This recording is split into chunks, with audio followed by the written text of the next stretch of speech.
The phrase carbon tax seems to be on a lot of people's mind recently. Pierre, the leader of the federal conservatives, cannot stop talking about it. And Carney implemented a carbon tax policy change within hours of becoming prime minister. So I wanted to find out what it means. What does the phrase carbon tax stand for and how does it work? And how did we get to a point where so many politicians are against it?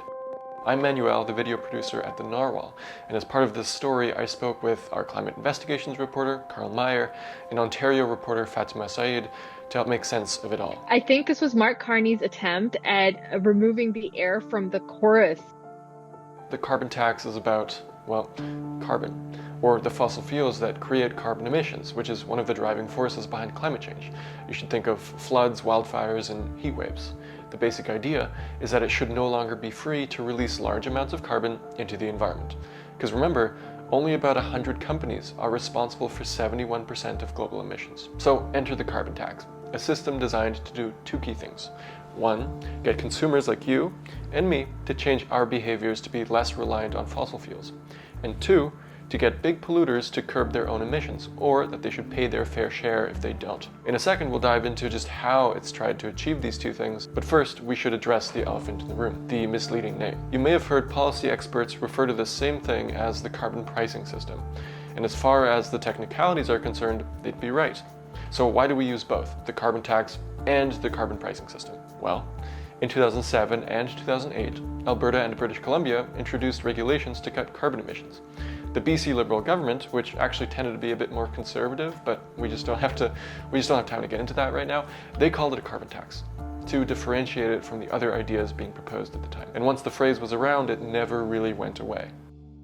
I traveled to Parliament Hill in downtown Ottawa and spoke with Carl because he just knows a lot more about this sort of thing. In 2015, the Liberal Party of Canada under Justin Trudeau won the election on a promise to implement carbon pricing nationwide, and that rested on this idea that the provinces and territories would implement their own carbon pricing systems that would meet minimum national standards. You know, one of the things that stuck with me from my conversation with Carl is how the system was intended to be as flexible as possible, and yet that flexibility sort of backfired. You see, over time, some of the provincial governments who were not opposed to the idea initially, they began to flip politically. And newly elected premiers like Doug Ford in Ontario and Jason Kenney in Alberta, they didn't like that the federal government could now potentially set national standards on emissions. And the case ended up in the Supreme Court, which upheld that the federal law was constitutional in 2021. So now provinces needed to meet national standards on their carbon emissions if they choose to do it their own way. And if they don't, the law says that they must have a federal version applied to them, also known as a backstop. I asked Carl to describe the backstop in greater detail. The backstop can be described in two parts. There's the fuel charge, which is commonly known as the consumer carbon price. This is a fee that's put on different fossil fuels at different rates and paid by fuel distributors. The distributors pass the cost on to consumers, but Canadians get this money back in the form of direct rebates into their bank account. The idea of the consumer carbon price is that it increases slowly over time, which is supposed to give people time to make adjustments in their lives. That's one half. The other half that gets less talked about is called the output-based pricing system. It's commonly known as the industrial carbon price. This sets up a carbon credit trading system for heavy industry. It allows them to avoid paying the consumer carbon price and instead pay some sort of compensation, such as a fee or using credits, to come in under an emission limit that's provided to them. And there's a complex formula to determine which facilities fall under which limits. For the fuel charge, most of the return money came back in the form of a tax-free direct deposit into your account. It was called the Canada Carbon Rebate, and to get these rebates, you needed to file your tax return so that the government knew where to send the money. The reason this was supposed to alter your consumer behavior is because no matter how much, say, gas you bought for your car, the rebate amount you received back would be the same. So if you were able to buy less, you would actually come out ahead. The theory is that the people who would be paying more are the ones that tend to be wealthier. For example, they have a large house that requires a lot of gas to heat, or they have multiple cars that require lots of gasoline, or they have boats. the incentive to make those switch to, say, an electric car or a heat pump would more likely fall on the people who can afford to do that in the first place. There were also extra top-ups for people like farmers, indigenous groups, and people in rural areas. But what about the big players? Well, that's what the output-based pricing system is for. So the industrial price on carbon works by setting an emissions performance standard, and companies that can beat this standard get credits they can sell. Companies that don't have to buy those credits, or they can provide compensation in other ways like paying a fee.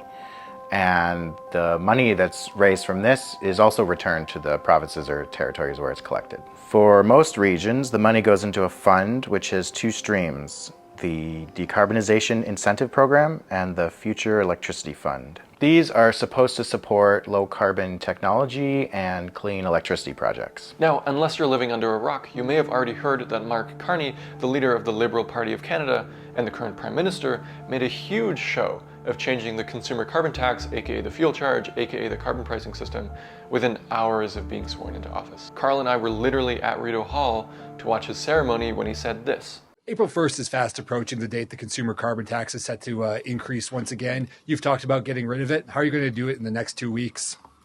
Your question, how are we going to do it by the end of the day? That's a great question. And we'll come right back to you on that following the cabinet meeting. So that fuel charge, the first part of the system I explained earlier, it's changing.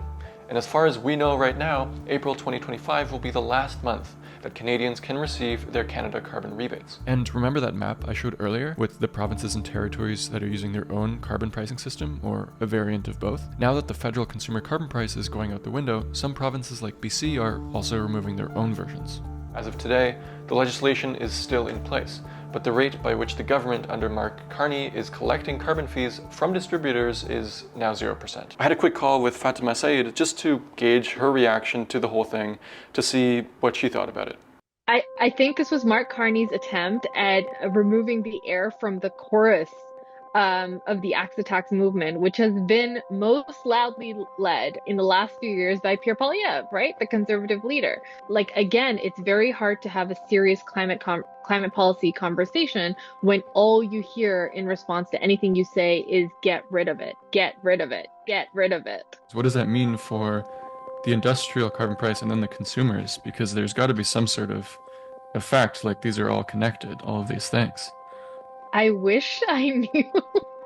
This is the problem with politics. It's like, okay, if you want to cut something, what are you going to replace with? Are you keeping the industrial price? How's that going to work? Are you replacing the consumer carbon tax with something else that would disincentivize the use of fossil fuels, right? As for the price on big polluters, the industrial carbon price, well, the devil will be in the details. One thing is clear. It's become increasingly apparent that we need to tackle climate change. So where does that leave us now? So carbon pricing is not the only federal environmental policy, and if part of it or all of it disappears after the next election, there are other environmental policies to keep in mind. In fact, a study showed that industrial carbon pricing is the main driver of emissions, but other federal policies like methane reductions are also big contributors. The removal of the consumer carbon tax or fuel charge is viewed by experts as a step backwards for the environment. But as Carl mentioned, it's actually not the only one we have. And I do have to admit that the chaos behind the naming convention hasn't really helped this one's cause. If you'd like to see more stories like this one, consider subscribing to the channel. We're new on this platform and all of the support is greatly appreciated. And if you want to support the Narwhal, consider joining our pod by becoming a member on our website. We publish investigative stories every week and send out a super fun newsletter for free. This story was a huge undertaking, not least because of the changing policies like halfway through production. And yet, despite those challenges, we felt it important to bring you up to speed. The links to everything is in the description, including our source notes for this video. Thanks so much for watching, and I'll catch you all next time.